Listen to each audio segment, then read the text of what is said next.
Dodgers and Braves in the danger zone, NL powers slump themselves into playoff race. Perhaps it's just a false alarm and order will soon be restored. Maybe we'll feel sheepish for trying to derive interest from a playoff slog for now devoid of drama. Yet it doesn't seem too soon to sound the alarm, to go full fatalist, to ponder a National League postseason field without a pair of stalwarts. In short, will the Atlanta Braves and Los Angeles Dodgers miss the playoffs? It'd certainly look weird. The Dodgers have qualified for the playoffs 11 consecutive years, 10 of those as winners of the NL West. The Braves are 6-time defending NL East champions and tangled with the Dodgers in the 2013 and 2018 NL Division Series and the 2020 and 21 NL Championship Series. For almost the entirety of 2024, those patterns were presumed to continue. With Shohei Ohtani freshly signed and the pitching staff fortified, the Dodgers were virtually gifted the West before the year started. And while the Philadelphia Phillies jumped the field and ran off to a big lead in the NL East, Atlanta was entrenched in second place and firmly in control of the top wild card spot. Meanwhile, a great, gray mass of playoff hopefuls assembled beneath them, an octet of .500-ish teams with playoff hopes but no threat to upset the hierarchy. Well, things have changed in the last month. The Braves are now out of playoff position, sitting in fourth place in the wild card standings entering Friday. The Dodgers are safer but their division lead has been slashed to 2.5 games. And should the San Diego Padres and Arizona Diamondbacks pass them by, LA would suddenly be at the mercy of the field and the danger of a team or two getting hot and boxing them out. How did it get to this point? Let's examine the endangered champions and disruptive upstarts, Braves. Everybody hurts. In reality, the Braves have not played well since late April, when an 18-6 start gave way to a 42-54 struggle.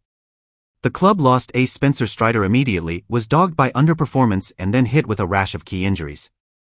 Ronald Acuna Jr. tore another ACL. Ozzie Albies broke his wrist and all-star pitchers Max Fried and Reynaldo Lopez had forearm issues.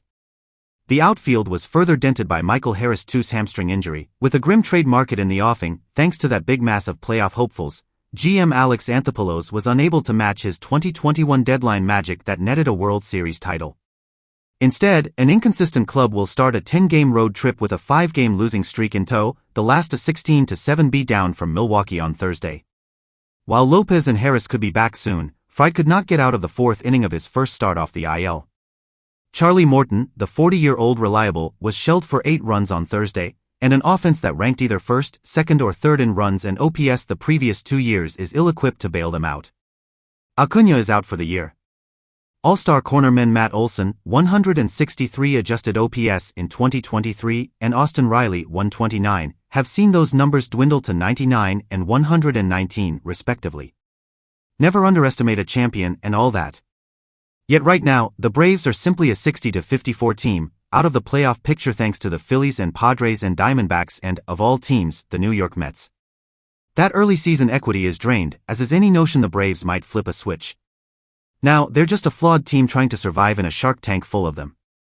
Dodgers, an evaporating advantage. It certainly looked like the Dodgers assembled a sufficiently deep and largely dominant pitching staff to pair with their biggest off-season prize, Ohtani. Now, it looks like a little too much wishcasting. That Tyler Glasnow would surpass his career high in innings and maintain his dominance. He certainly has. That Clayton Kershaw might be fixed with major shoulder surgery. That Walker Buehler's extra-long recovery from Tommy John surgery would yield better results. And that Yoshinobu Yamamoto would justify the $325 million investment and transition seamlessly to the major leagues. Most of that's gone awry to some extent. After 3 starts, Kershaw is trying to get by with a 90 miles per hour fastball and a .309 batting average against. Buehler, on the IL with a hip injury, has made 8 starts with a 5.84 ERA.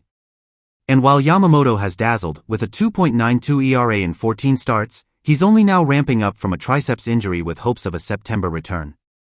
While the River Ryans and Landon Knacks have filled in admirably at times, the downstream pressure on the bullpen was obvious. The Jack Flaherty acquisition will help that. Mookie Betts will return soon from a broken hand. Ohtani has performed like an MVP. And the world is rooting for Freddie Freeman's return to be permanent. Yet the Dodgers are just 14-16 since July 1st, their lead shrinking from 8.5 to 2.5 games. Yes, they should play better and the returning stars will help. But for now, they're just a half game ahead of the Brewers for the number 2 division leader spot, making the indignity of a wild card series very much a possibility, and beyond that, they're suddenly vulnerable should a team or two get hot and stay that way. Anybody fit that description? Padres D-backs finding their grooves. LA nearly sneaked away with an 11th West title in 12 years with little resistance. But then the Padres had to trade for Dylan Cease, pair him with Michael King, add Luis Arraez and become a problem. The trade deadline yielded another horror show for rivals, with relievers Tanner Scott and Jason Adam giving San Diego a legit power quartet at the end of games. Arraez tops a lineup that's 6 deep in punishment, bookend by Jackson Merrill, who may box out Paul Skeens as NL Rookie of the Year.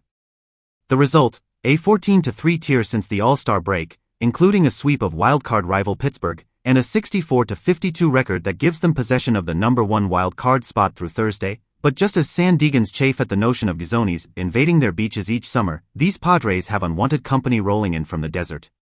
The Diamondbacks shook off a relatively mild World Series hangover that imperiled hopes of defending their NL pennant, but did not crush them. Most notably, Corbin Carroll got over what seemed like a sophomore slump that buried him with a .199 batting average and .582 OPS in his first 63 games. In the 48 games since, he's produced an .816 OPS and 22 extra base hits. And the D-backs have won 24 of 33, pushing their record to 63-52. Their biggest shortfall, a closer-less bullpen, got shored up with the acquisitions of A.J. Puque and Dylan Floro at the deadline. And yes, there was an injury ad that was almost as good as a trade, with Eduardo Rodriguez winning his debut Wednesday after missing the 4+ months with a shoulder injury. Merrill Kelly's shoulder isn't far behind, and as if the Braves didn't have enough reason to stay up late watching West Coast games, or the Dodgers to scoreboard watch, the San Francisco Giants are suddenly above .500 for the first time since May 29 and, with Blake Snell and Robbie Ray healthy, boasting an imposing rotation deeper than most rivals. They're now within shouting distance, 8 games of the Dodgers and just 3 games out of a wild card berth. Come Monday, they can greatly enhance those chances when they welcome Atlanta for a 4-game series. As if the Braves and Dodgers needed something else to worry about.